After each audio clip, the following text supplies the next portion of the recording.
What if you could run an online store without hiring a team? No product research, no ad manager, no operations manager, no customer support. You just need to tell an AI what you want to sell and it handles everything else. Finding products, creating listing, managing ads, adjusting pricing, even helping with fulfillment. Sounds unrealistic, right? But that's exactly what the first tool in today's video trying to do. I tested dozens of new AI tools this week and this one immediately grabbed my attention. Let's start there. Tool number 1 called SellerClaw. Running an online store looks easy from the outside until you are actually doing it. You need products, you need listings, you need ads, you need pricing, you need customer support. And just imagine if one thing breaks, your whole sales process suffers. Most business owners don't need another dashboard, they need another employee. That's where SellerClaw gets interesting. Instead of giving you a tool, it gives you a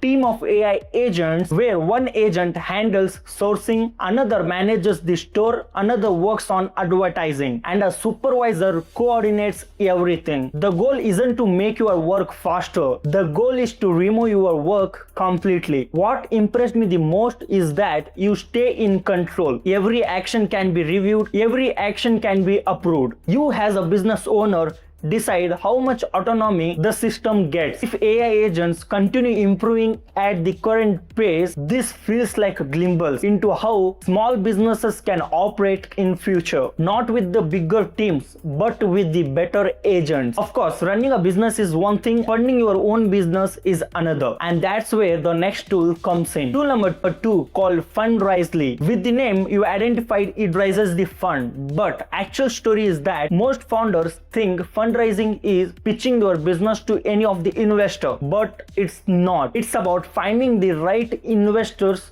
who can invest in your business, and that's usually the hardest part because you spend hours on researching firms, researching LinkedIn, looking for introductions, sending emails, following up, only to discover that the investor doesn't even invest in your category. So Fundraisingly is trying to automate the entire process. It analyzes hundreds of investors and millions of historic deals. Then it automatically identifies the right investors who are actually investing in your space. Even better, it finds warm introduction through your existing network. And for everyone else, it helps with the targeted outreach. The promise isn't about more emails. The promise is more about investors meeting. If you're raising capital for your business, this tool is much more valuable outcome for your business. Now let's say you raise the fund for your business. The next challenge is growth, and most companies don't have an idea where to focus. Tool number 3 called Elentaria. Every founder gets overwhelmed by marketing advice. Post content, run ads, start SEO, launch webinars, build partnership, start a newsletter. The problem is that nobody knows which channel deserves the first attention. Elentaria automatically analyzes your business and scores multiple growth channels. Then it creates a plan based on what actually fits your company, and every week it learns from results and adjusts its recommendations. What I like about this approach is that it's focused on outcomes, not activity, because doing more marketing doesn't automatically mean growing faster. Choosing the right marketing matters more, and that's the exact problem Elentaria is trying to solve. But even the best growth strategy falls apart if your emails never reach their inbox. Tool 4, Mailwarm. Have you ever sent a perfectly good email and received absolutely nothing back? The problem might not be your email. The problem might be deliverability. If your emails land in spam, nobody sees them. Mailwarm helps improve sender reputation by creating healthy email engagement patterns. Messages get opened, read, starred,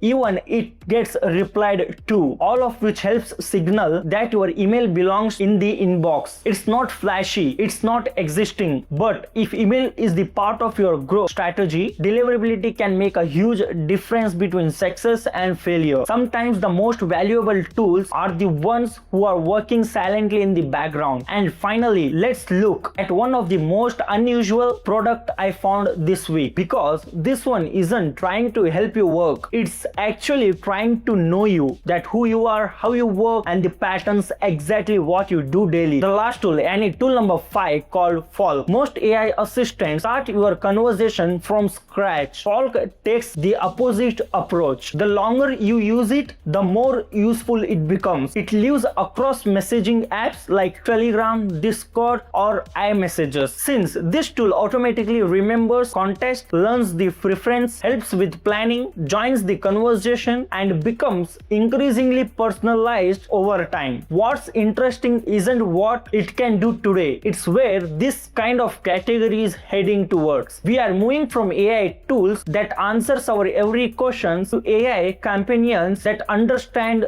people. Folk feels like early version of the future. Those were the most interesting AI tools I discovered this week, and my favorite was SellerClaw. Not because it automates a task, because it automates the entire function, and that's the actual trend I keep seeing. AI is moving beyond helping us do work, it's starting to do work itself. Before we end this video, comment me which tool caught your attention, and if you are the one who enjoys discovering new tools every week, make sure to subscribe NextTool Weekly, where I test newly launched AI products and I review the top tools just for you. See you in the next episode.